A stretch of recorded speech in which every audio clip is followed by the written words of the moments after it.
안녕하세요. 저는 시골에서 농사 지으며 남편 없이 저를 지켜주는 큰 개와 단둘이 사는 50대 아줌마입니다. 못생긴 얼굴 때문에 아직도 남편과 애인도 없이 큰 개와 둘이 살고 있어요. 하지만 몸매는 괜찮은 편입니다. 풍만한 가슴과 엉덩이. 그래서 그런지 가끔 저와 관계를 하고 싶어 저에게 매달리며 한 번 달라고 고백하는 남자들이 있어요. 그러면 저는 못 이기는 척하며 허락을 합니다. 그러다 보니 본의 아니게 많은 남자를 알았고 관계를 가진 남자들이 다시 오기를 기다려보지만 다시 찾아오는 남자는 없어요. 그러다 보니 점점 외로움이 밀려오고 밤이 두렵습니다. 흔히 말하는 밤이 길기만 한 그런 느낌 말이에요. 커플들끼리 다정히 데이트하는 모습을 볼 때면 부럽기도 하고 슬퍼요. 저와 살고 있는 큰 개의 이름은 꺽스입니다. 꺽스와 같이 산책할 때 자녀와 함께 다니는 부모들을 보면서 나도 결혼을 했으면 저만한 아이들을 낳고 행복한 가정의 주부로서 잘 살고 있을 텐데 별의별 생각이 밀려오면서 외로움을 느끼며 못생기게 저를 낳아주신 부모님을 원망하기도 했습니다. 그러던 어느 날 읍내 장터에 볼 일이 있어서 장터에 갔는데 그곳에서 과거에 조금 알고 지내던 한 남자를 만났어요. 반갑다며 서로 인사하고 돌아서려는데 그 남자가 오랜만에 만났으니 술 한잔하자고 하여 바쁜 일이 없던 저는 좋다고 하고 그 남자를 따라 자그마한 식당에서 지난 일들과 지금은 어떻게 지내냐며 서로 웃고 얘기하면서 술을 주거니 받거니 하며 그렇게 한참을 마시다 보니 제가 좀 취했습니다. 더 마시면 안 될 것 같아 집에 가야겠다고 하니 그 남자가 집까지 데려다 주겠다고 하며 저를 집까지 데려다 주었습니다. 저는 고맙다고 하며 들어와서 술 한 잔 더 하자고 하니 그 남자도 좋다고 하면서 따라 들어왔습니다. 저는 냉장고에서 소주를 꺼내와서 그 남자와 이런저런 얘기하며 시간 가는 줄 모르고 계속 술을 마시다 보니 그 남자가 취하여 오늘은 자고 내일 가라고 하니 알겠다고 하면서 그 남자가 그럼 같이 자자고 하여 저도 싫지 않아서 같이 침실로 갔습니다. 우리는 침실에서 뜨거운 사랑을 했습니다. 앉아서 하기도 하고 그 남자가 뒤에서 하기도 하고 제가 올라타서 위에서 하기도 하면서 우리는 그렇게 3번을 더 사랑을 했습니다. 너무 행복했습니다. 다음날 아침에 해장국을 끓여 식사를 하면서 제가 같이 살자고 했습니다. 제 말을 듣고 그 남자도 좋다고 하며 출근하였습니다. 저는 너무 좋아서 콧 노래 부르며 집안일을 끝내고 저녁 밥상을 차려놓고 기다렸습니다. 그러나 하염없이 기다려도 오지를 않네요. 정말 분하고 슬퍼서 하염없이 울었습니다.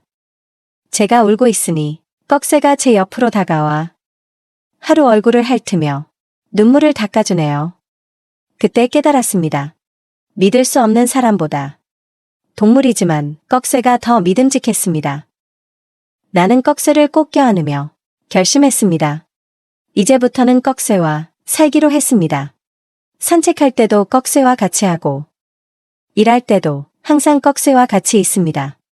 힘든 일을 끝내고 집으로 돌아오면 꺽쇠와 같이 목욕하고 꺽쇠와 같이 저녁을 먹고 밤에는 침실에서 꺽쇠를 꼭 껴안고 같이 잠을 니다 하루는 잠을 자는데 제 몸이 이상해서 눈을 떠보니 꺽쇠가 제 폐 위에서 이상한 짓을 하네요.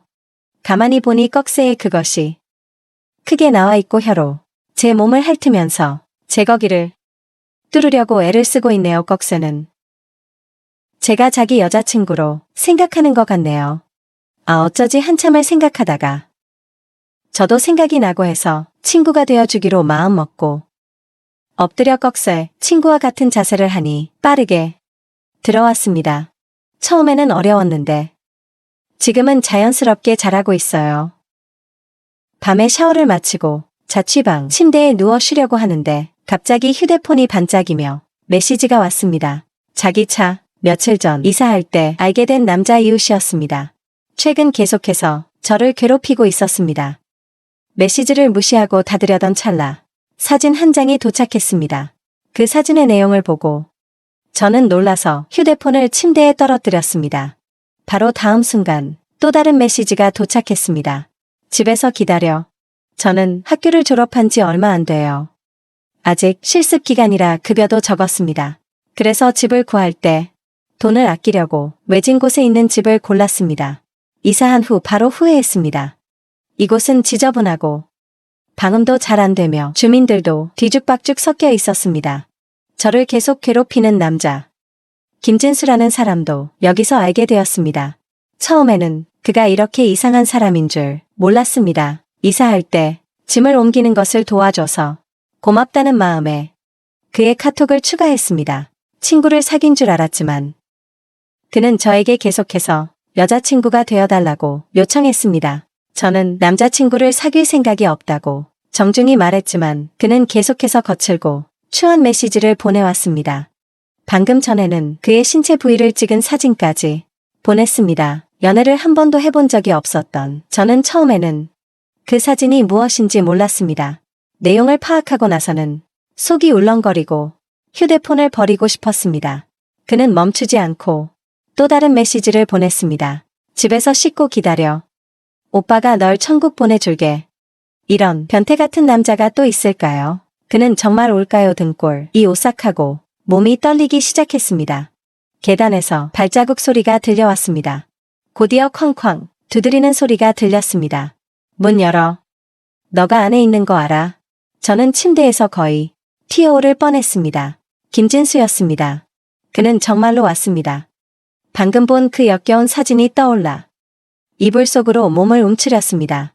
하지만 문을 두드리는 소리는 점점 더 커졌습니다. 처음에는 두드리더니 나중에는 발로 차는 것 같았습니다. 문이 곧 부서질 것만 같았습니다. 그는 마치 굶주린 늑대처럼 덤벼들어 저를 무자비하게 유린했습니다. 눈물이 제 의지와 상관없이 흘러내렸고 몸은 격하게 떨렸습니다. 왜 나에게 이런 일이 일어나는 걸까요? 이곳을 떠날 생각도 했지만 월세를 3개월 선물로 낸 상태였고 6개월을 채우지 않으면 보증금을 돌려받을 수 없었습니다. 이것이 제가 망설였던 이유이기도 합니다. 며칠만 참으면 그가 저에게 흥미를 잃을지도 모른다고 생각하며 저는 이불 속에서 두려움에 떨며 시간을 보냈습니다. 오랜 시간이 지나고 나서야 문 두드리는 소리가 멈췄습니다. 아마도 옆집 사람이 시끄럽다고 싸운 후에 그가 떠난 것 같았습니다. 드디어 안전해졌지만 이불 속에 저는 이미 땀에 흠뻑 젖어 있었습니다. 다음날 집을 나설 때 저는 너무 긴장해서 손이 떨렸습니다. 다행히도 그 변태는 문 앞에 있지 않았습니다. 퇴근 후에는 곧장 집으로 돌아와 문을 잠그고 밤에는 절대 밖에 나가지 않았습니다. 며칠 동안 아무 일도 없었고 저는 김진수가 마침내 저를 포기한 줄 알았습니다. 그러나 그가 몰래 저를 지켜보고 있었다는 것을 깨닫지 못했습니다. 그날 퇴근 후 열쇠를 돌려 문을 여는 순간 뒤에서 누군가가 저를 밀쳐 넘어뜨렸습니다. 한 남자가 따라 들어오더니 문을 잠갔습니다. 공포에 휩싸여 뒤돌아보니 김진수가 불쾌한 웃음을 지으며 저를 바라보고 있었습니다. 김진수, 너 여기서 뭐 하는 거야 나가. 제 목소리는 떨리고 있었습니다. 갑자기 검은 그림자가 제 앞을 스쳐 지나가더니 김진수에게 달려들었습니다. 커다란 개가 김진수에게 달려들어 물고 뜯으며 공격했습니다. 김진수는 개를 두려워하는 것 같았고 필사적으로 개를 떼어내려 했지만 그 개의 상대가 되지 못했습니다. 몇 번의 몸부림 끝에 김진수는 겁에 질려 도망쳤습니다. 저는 바닥에 주저앉아 정신을 차리지 못하고 있었습니다. 그때 문이 열리며 한 남자가 들어왔습니다. 그는 그 큰 개를 부르며 촉혀 이리 와라고 했습니다. 검은 개는 즉시 순해지며 남자의 곁으로 다가갔고 저는 여전히 떨고 있었습니다. 남자는 저를 일으켜 세우며 물었습니다. 괜찮으세요? 방금 그 사람이 남자친구인가요? 왜 이렇게 난폭하죠? 저는 여전히 몸이 떨리고 있었습니다. 아니요. 그 사람은 제 남자친구가 아니에요. 남자는 저를 살피더니 옆에 있던 외투를 건네며 이해했다는 듯 고개를 끄덕였습니다. 이 동네 치안이 좀 안 좋아요. 혼자 사는 소녀는 조심해야 해요. 긴장이 풀리자 저는 갑자기 두려움의 울음을 터뜨렸습니다. 그 큰 개는 제 곁을 맴돌며 털을 쓰다듬어 위로해 주었습니다. 한참 동안 울고 나서야 저는 마음을 진정시킬 수 있었습니다. 감사합니다. 남자에게 말한 후에 머리를 쓰다듬으며 다시 한번 고마워라고 말했습니다. 저도 예전에 큰 개를 키웠었는데 사고로 차에 치여 죽었어요. 그래서 이 개를 보니 더 정이 가네요. 남자는 명함을 건네며 말했습니다. 저는 김장훈이라고 합니다. 근처에서 애완동물 가게를 운영하고 있어요. 만약 개를 키우고 싶다면 언제든지 찾아오세요. 저는 개의 머리를 쓰다듬으며 말했습니다. 개를 키우고 싶긴 한데 이렇게 큰 개는 비쌀 것 같아요. 그러자 김장훈은 미소를 지으며 말했습니다. 저희 가게에서는 개를 한 달에 30만 원에 빌릴 수 있어요. 3번 무료 체험도 가능하고요. 저는 그 말을 듣고 눈이 반짝였습니다. 정말 그렇게 저렴해요. 초코의 용맹한 모습을 떠올리며 저는 바로 동의했습니다. 김장훈의 조언에 따라 초코는 힘이 세고 단단해 정말로 안전한 느낌을 주었습니다. 그가 있으면 김진수를 두려워할 필요가 없었죠. 그 후 저는 김장훈과 함께 그의 가게에 가서 몇 가지 간단한 용품과 갯, 사료를 구입한 뒤 초코를 집으로 데려왔습니다. 초코는 정말로 똑똑했습니다. 분명 특별한 훈련을 받은 개였고 간단한 명령은 모두 이해했습니다. 그리고 정말로 귀여웠습니다. 매일 퇴근하고 돌아오면 초코는 신나서 꼬리를 흔들며 저를 반기고 제 주변을 맴돌며 온몸으로 애정을 표현했습니다. 때때로 너무 신나서 저에게 달려들기도 했는데 그 모습이 정말 귀여워서 저는 깔깔대며 웃곤 했습니다. 초코는 마치 작은 남자친구처럼 저를 지켜주고 저의 이야기를 들어주었으며 그의 강한 몸에서 느껴지는 안전함은 점점 더 커져갔습니다. 그러나 한 가지 이상한 점이 있었습니다. 초코는 왜인지 제 속옷에 유독 관심이 많았습니다. 옷장에 넣어둔 속옷을 자꾸 찾아내어 여기저기 몰고 다니며 몇 벌은 잃어버리기도 했습니다. 또한 제가 치마를 입으면 초코는 특히 그 치마 속으로 들어가려 해서 저는 이 개구쟁이야.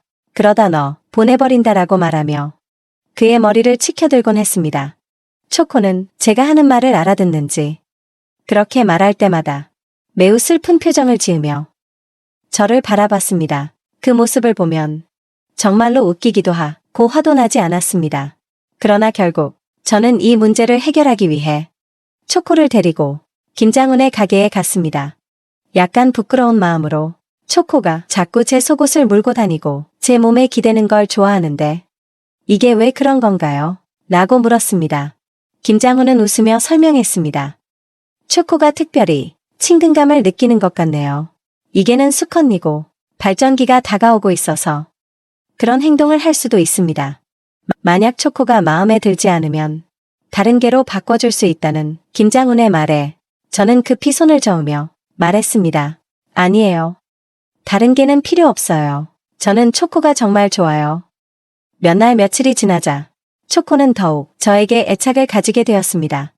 제가 집에 있는 동안 초코는 거의 한 발짝도 떨어지지 않고 저를 따라다녔습니다. 심지어 제가 욕실에 들어가 샤워를 할 때도 밖에서 문을 두드리며 애처로운 소리를 냈습니다. 정말 어쩔 수 없어서 결국 마음이 약해져서 문을 열어주곤 했습니다. 초코는 들어와서도 물장난을 치지 않고 그저 옆에서 눈을 반짝이며 저를 바라봤습니다. 그 모습을 보면 저는 웃음이 나왔습니다. 나는 암컷개가 아닌데 왜 그렇게 쳐다봐? 초코가 온 이후로 김진수는 다시는 저를 괴롭히지 않았습니다. 저는 초코를 정말 소중히 여겼습니다. 때로는 초코가 침대에 올라와 저와 함께 자려고 할 때도 있었지만 저는 그를 내쫓지 않았습니다. 따뜻한 초코를 안고 자는 것도 나쁘지 않았습니다. 그러나 어느 날 밤 반쯤 잠이 든 상태에서 몸이 이상하게 뜨거워지는 것을 느꼈습니다. 마치 난방이 켜진 것처럼요. 잠시 후에야 그것이 착각이 아니라는 것을 깨달았습니다. 뜨거운 열기가 제 몸에 닿아 있었던 것입니다.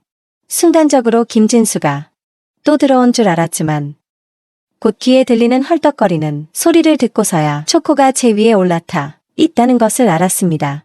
제가 일어나자 초코는 더 불만스러운 듯 제게 달려들었고 저는 그를 밀어내며 생각했습니다. 왜 오늘 초코가 이렇게 흥분한 걸까?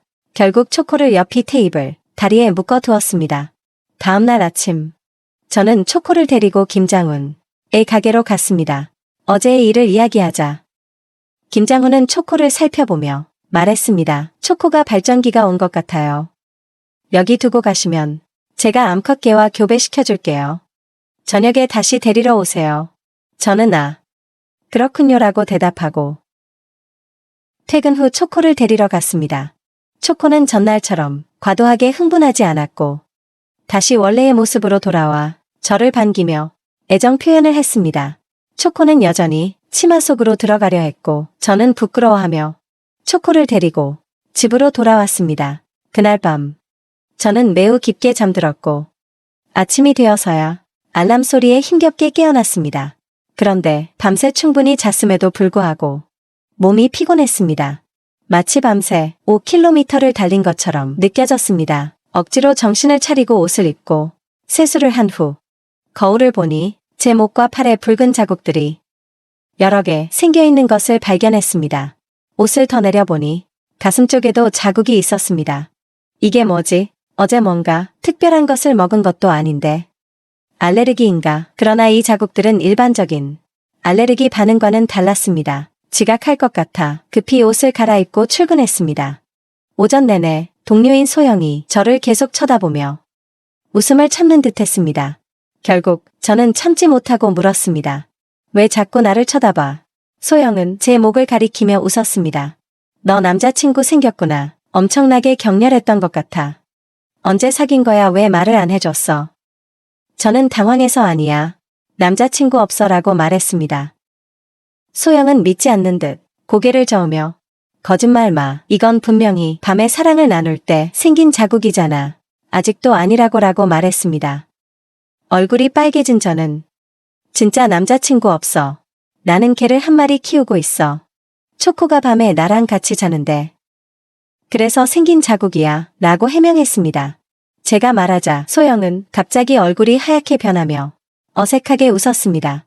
개랑 같이 잔다고. 그거 좀 이상하지 않아? 저는 웃으며 아니야. 따뜻해서 좋아.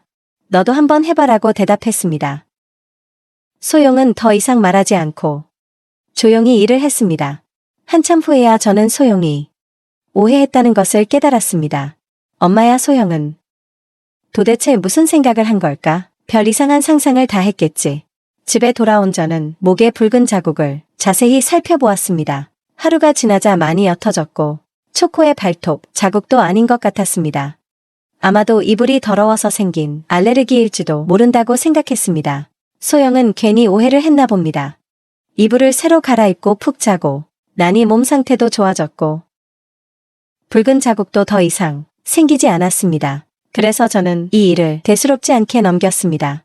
그런데 며칠이 지나자 몸에 다시 붉은 자국들이 생기기 시작했습니다. 그리고 그날은 항상 몸이 몹시 피곤하고 기운이 없는 느낌이 들었습니다. 혹시 무슨 병에 걸린 게 아닐까? 걱정이 되기 시작했습니다. 주말이 되자 병원에 가서 피부과를 방문했습니다. 의사에게 최근에 생긴 이상한 증상에 대해 설명했지만 며칠이 지나 인상이 흐릿해져 있어서 의사는 별다른 이상을 발견하지 못했습니다. 혈액 검사도 정상으로 나왔습니다.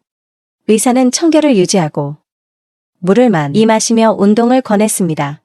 잠을 자는 동안 몸이 가려워서 자신도 모르게 긁는 것일 수도 있다고 했습니다. 초코와 함께 있으면 안전하다는 느낌이 들어서 저는 저녁에 운동을 하기로 결심했습니다.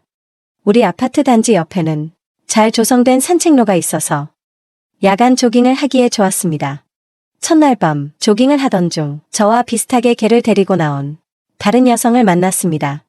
코코는 그 개를 보고 신이 나서 달려가 뛰어놀았습니다. 잠시 대화를 나눈 후 그 여성이 정화라는 것을 알게 되었습니다. 그녀도 김장훈의 가게에서 개를 빌렸다고 했습니다. 그녀는 대학 졸업 후 이곳에서 일하고 있는데 저처럼 남자에게 괴롭힘을 당할까봐 개를 빌렸다고 했습니다. 아, 그렇군요. 저도 비슷한 상황이에요. 초코 덕분에 더 안전하다고 느껴져요. 제가 말했습니다. 맞아요. 개가 있으면 정말 든든하죠. 정화도 동의했습니다. 그 후로 우리는 가끔씩 함께 조깅을 하며 서로의 경험을 나누곤 했습니다. 개들 덕분에 우리는 조금 더 안전하게 느끼며 지낼 수 있었습니다. 정화의 이야기를 들으면서 저는 정말로 동료를 찾은 듯한 느낌을 받았고 그녀와 훨씬 더 가까워졌습니다. 이야기를 나누다 보니 우리는 서로 공통의 취미가 많다는 것을 알게 되었고 더욱 대화가 잘 통했습니다. 그래서 매일 밤 같이 야간 조깅을 하고 개들을 데리고 산책하기로 약속했습니다. 정아와 함께 하면서 이곳에서 사는 것도 나쁘지 않다는 생각이 들었고 새로운 친구를 사귀게 되어 기뻤습니다. 김진수가 주었던 공포와 불안도 서서히 사라지고 있었습니다. 변태 김진수가 더 이상 제 삶에 나타나지 않을 거라고 생각했습니다. 그러나 현실은 제 생각보다 더 잔인했습니다. 어느 날 밤 저는 호숫가를 달리면서 정화를 기다리고 있었습니다. 그런데 갑자기 초코가 무언가에 이끌린 듯 멈춰 서서 귀를 세우고 매우 흥분한 채로 녹지대 깊은 곳으로 달려갔습니다. 평소에는 초코가 이렇게 흥분하지 않았기에 이상하다고 생각하면서도 저는 초코를 따라갔습니다. 평소에는 제 부름에 금방 돌아오던 초코가 이날은 아무리 불러도 멈추지 않았습니다. 초코의 힘에 끌려갈 정도로 저는 그를 잡아 끌 수가 없었습니다. 초코를 따라 녹지대 안으로 들어갔을 때 저는 김진수가 음흉한 웃음을 지으며 저를 바라보고 있는 것을 발견했습니다. 그의 손에는 뭔가 이상한 물건이 들려 있었고 초코는 그것을 보고 더욱 흥분한 듯 뛰어올랐습니다. 김진수가 그 물건을 던지자 초코는 곧바로 달려가 그것을 물고는 놓지 않았습니다. 저는 초코를 아무리 끌어도 소용이 없었습니다. 김진수는 저에게 다가오면서 손쉽게 초코의 목줄을 제 손에서 빼앗아 던져버렸습니다. 저는 공포에 사로잡혀 초코에게 초코 물어라고 외쳤지만 초코는 물건에만 집중하며 말을 듣지 않았습니다. 김진수는 점점 더 가까이 다가오며 저를 위협했습니다. 절망에 빠져 있을 때 갑자기 급한 발소리가 들렸고 이내 한 그림자가 나에게 다가왔습니다. 정화와 그녀에게 미키였습니다. 나는 바닥에서 미친 듯이 몸부림치며 김진수의 소나귀에서 벗어나려 했습니다. 미키가 있어서 이제 구해줄 수 있을 것 같았습니다. 그러나 김진수는 미키를 한번 노려보더니 무언가를 던졌고 미키는 그 물건을 쫓아 달려갔습니다. 그제야 나는 미키는 김진수를 물지 않고 흥분한 상태라는 것을 깨달았습니다. 정화와 나는 김진수를 상대로 너무나도 무력했습니다. 정화가 붙잡힐까 두려워하는 동안 나는 필사적으로 몸부림쳤습니다. 그 순간 김진수의 손이 멈췄고 그는 눈을 감싸주며 비명을 질렀습니다. 내 코끝에 매운 냄새가 스쳤습니다. 정화가 작은 스프레이 병을 들고 김진수의 얼굴에 뿌리고 있었습니다. 스프레이의 내용물이 눈에 들어가자 김진수는 고통스러워했습니다. 그 장면을 보고 나도 눈물이 터져 나왔습니다. 정화는 이어서 막대기 같은 것을 꺼내어 김진수의 몸을 찔렀습니다. 그것이 무엇인지 정확히 알 수 없었지만 김진수의 비명 소리는 점점 더 커졌습니다. 김진수는 분노에 찬 비명을 지르며 정화를 잡으려고 다가왔습니다. 그 순간 정화의 몸에서 거대한 경보음이 울렸습니다. 고요한 밤에 울리는 경보음은 더욱 크게 들렸습니다. 김진수는 이를 악물며 도망쳤습니다. 저는 그제야 숨을 돌릴 수 있었고 온몸이 풀려버려 아무 힘도 없었습니다. 정화가 저를 일으켜 세우며 물었습니다. 괜찮아, 다친 데는 없어. 저는 가슴이 심하게 오르내리며 한참을 숨을 고른 후에야 겨우 말을 할 수 있었습니다. 정화, 방금 그건 뭐야? 정말 대단하네. 정화는 손에 들고 있던 것을 보여주며 설명했습니다. 이건 방범 3종 세트야. 이 작은 병에는 고추물이 들어있고 방금 김진수를 찌른 작은 막대기는 전기 충격기야. 그리고 이 큰 소리는 고음 경보기가 낸 소리야. 저는 정화를 존경스럽게 바라보며 말했습니다. 와, 정말 준비가 철저하네. 나도 이런 것들을 가지고 다녀야겠어. 나는 초코가 있으니까 아무 걱정 없을 줄 알았는데 이렇게 당할 줄은 몰랐어. 그 순간 초코는 여전히 그 이상한 물건을 물고 있었습니다. 저는 초코의 엉덩이를 한 대 때리며 말했습니다. 이 바보 같은 개야. 나중에 내가 납치당해도 너는 먹는 데만 정신 팔려 있을 거야. 초코는 전혀 개의치 않고 그 물건을 계속 물고 있었습니다. 저는 발로 그 물건을 톡톡 들여보았지만 그것이 무엇인지 알 수 없었습니다. 정아가 다가와서 그 물건을 주워들며 말했습니다. 이거 우리가 김장훈에게 가져가서 물어보자. 그리하여 우리는 그 검은 물건을 챙기고 그들을 데리고 김장훈의 애완동물 가게로 갔습니다. 가게에 도착한 후 정아는 방금 있었던 일을 간단히 설명하며 그 물건을 김장훈에게 보여주었습니다. 김진수가 이걸 가지고 초코를 유혹했어요. 이게 뭔지 알아요? 김장훈은 그 물건을 보며 얼굴이 굳어졌습니다. 그는 우리에게 이 물건이 최신계 페로몬제라고 설명했습니다. 이 검은 물건에는 암컷계의 페로몬이 포함되어 있어 수컷계를 미친 듯이 흥분시킨다고 했습니다. 몇 가지 전문 용어를 사용했지만 저는 그다지 이해하지 못했습니다. 대체로 이 물건이 개를 유인하는데 사용된다는 것이었습니다. 우리는 고개를 끄덕이며 이해했습니다. 아, 그래서 초코가 그렇게 흥분했구나. 이제 어떻게 해야 할까요? 김장훈은 우리에게 방범 3종 세트와 같은 것들을 꼭 챙기라고 조언해 주었습니다. 다음에는 이런 일이 생기지 않도록 준비를 철저히 하세요. 그리고 항상 조심하세요. 그의 조언에 따라 우리는 앞으로 더 조심하기로 다짐했습니다. 김장훈은 우리를 안심시키며 몇 가지 주의를 당부했습니다. 밤에 너무 외진 곳은 피하세요. 그런 다음 그는 그 검은 물건을 가지고 가 연구해 보겠다고 했습니다.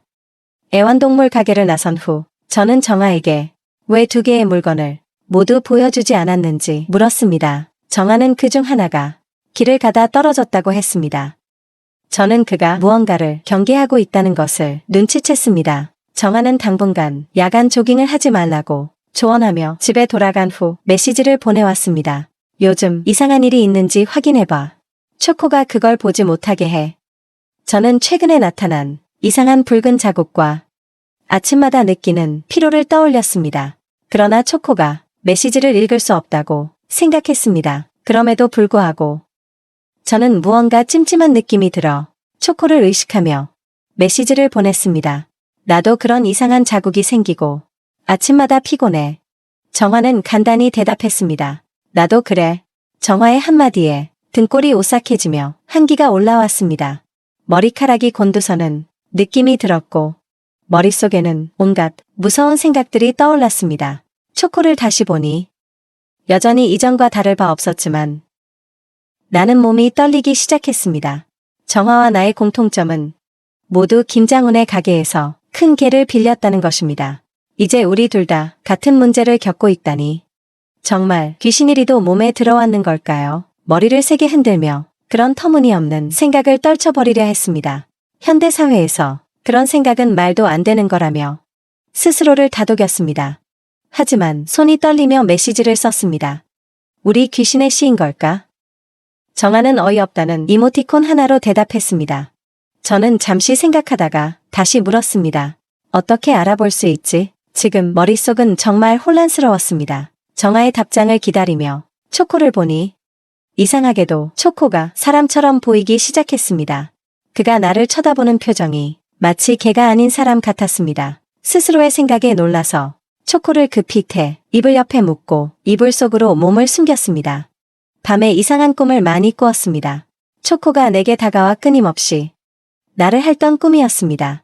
그런데 꿈속에서 초코가 점점 변하기 시작했습니다. 처음에는 사람의 모습으로 변하더니 곧 김진수의 모습으로 바뀌어 나를 눌렀습니다. 그의 얼굴에는 음흉한 미소가 떠올랐습니다. 놀라서 깨어났을 때 저는 온몸이 식은땀으로 젖어 있었습니다. 꿈이었음을 깨닫고 안도의 한숨을 쉬면서도 여전히 불안감이 가시지 않았습니다. 다음 날 아침 저는 정아에게 메시지를 보냈습니다. 어젯밤 정말 이상한 꿈을 꿨어. 초코가 사람으로 변하고 그 사람이 김진수로 변했어. 정아는 곧바로 답장을 보내왔습니다. 나도 비슷한 꿈을 꿨어. 뭔가 이상한 일이 분명해. 우리는 이 상황을 해결하기 위해 김장훈에게 다시 가기로 했습니다. 가게에 도착해 우리의 경험을 모두 설명했습니다. 김장훈은 진지하게 들으며 말했다. 이건 정말 이상한 일이군요. 우선 개들을 철저히 검사해보고 그동안 여러분도 주의하세요. 혹시 모를 위험에 비해 항상 경각심을 가지는 것이 좋겠습니다. 김장훈의 말에 따라 우리는 더욱 신중해졌고 서로의 상황을 주시하며 조심스럽게 행동했습니다. 그러나 여전히 마음 한구석에 불안감이 자리 잡고 있었습니다. 아침에 일어나자마자 몸이 몹시 아팠습니다. 마치 뼈가 다 부서질 것 같았습니다. 거울을 보면서 깜짝 놀라 소리를 질렀습니다. 제 목에 다시 몇 개의 뚜렷한 붉은 자국이 생겨 있었습니다. 마치 손가락으로 짓눌린 것 같은 자국이었습니다. 어젯밤 집에 돌아왔을 때는 분명히 없었던 자국이었습니다. 초코가 제가 일어나자마자 신나게 저를 따라다니며 치마 속으로 파고들려고 했습니다. 어젯밤의 꿈 때문인지 초코를 볼 때마다 마음이 불안해졌습니다. 결국 아쉽지만 초코를 김장훈에게 돌려주기로 결심했습니다. 김장훈은 웃으며 왜 갑자기 개를 돌려주느냐고 물었지만 저는 그저 친구 집에 머물러야 해서 불편하다고 둘러댔습니다. 어젯밤 너무 무서워서 정아에게 며칠 동안 그녀의 집에 머물 수 있는지 물어봤습니다. 두 명이 함께 있는 것이 더한 전할 것 같았습니다. 정아는 흔쾌히 허락했고 저는 짐을 싸서 그녀의 집으로 갔습니다. 처음 며칠 동안은 괜찮았습니다. 우리는 함께 이야기를 나누고 드라마를 보면서 지냈고 아침에는 각자 출근했습니다. 하지만 며칠이 지나고 나서 이상한 일이 다시 일어났습니다.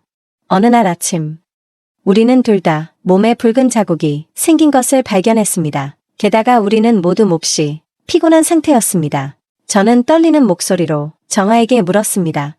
이게 대체 무슨 일이야? 정아는 얼굴이 창백해지며 저에게 눈짓을 했습니다. 나가서 이야기하자. 우리는 집을 나와 조용한 곳에 앉았습니다. 정아는 휴대폰을 꺼내더니 비디오를 보여주었습니다.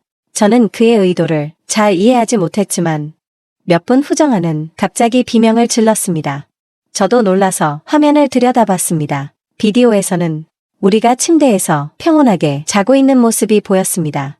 그런데 갑자기 바닥에 있던 미키가 일어나더니 문 쪽으로 걸어가 아빠를 문고리에 얹고 문을 열었습니다. 그 장면을 보고 저는 얼어붙었습니다. 그 후 김장훈과 낯선 남자가 방에 들어왔습니다. 그 남자는 우리에게 말로 표현할 수 없는 끔찍한 짓을 저질렀습니다.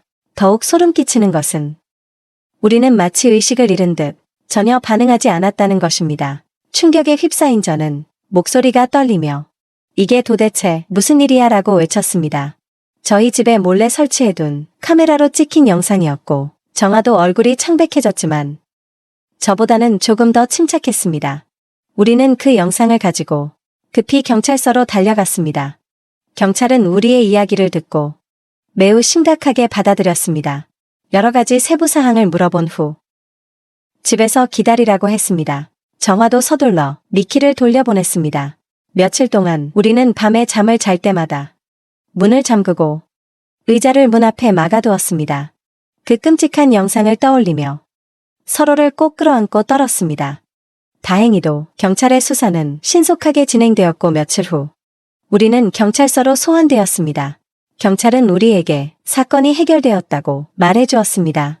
우리의 추측대로 김진수와 김장훈은 한패였습니다. 경찰의 조사 결과 그들은 먼저 김진수를 이용해 동네의 젊은 여성들을 괴롭히고 김장훈이 개를 데리고 나타나 구해주는 척하며 여성들에게 개를 빌리도록 설득했습니다. 그 개들은 모두 특수 훈련을 받았고 목걸이 안에는 카메라가 숨겨져 있었습니다.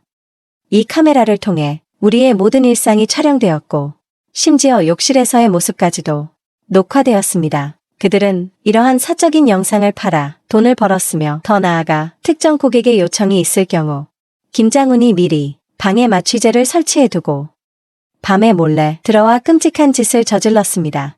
개들이 문을 열어주기 때문에 방의 잠금 장치는 아무 소용이 없었습니다. 우리 몸에 난 붉은 자국은 그들이 우리를 조종하면서 생긴 것이었고 피곤함은 마취제를 흡입했기 때문이었습니다. 그날 밤 김진수가 개들에게 던진 물건은 특수한 음파 장치였고 이 소리는 사람은 들을 수 없지만 그들은 반응하게 되어 있었습니다. 범인들이 체포되었지만 우리는 여전히 그 공포에서 벗어나지 못했습니다. 결국 우리는 이 지역을 떠나기로 결심했습니다. 정화와 저는 좀 더 안전한 지역에 있는 아파트를 함께 월세로 들어갔습니다. 이 사건은 우리에게 평생 잊을 수 없는 악몽으로 남을 것입니다. 오늘의 사연 여기까지입니다. 더 재미있는 사연글을 기대하시면 구독과 좋아요, 댓글로 응원해주세요. 열심히 수집하겠습니다.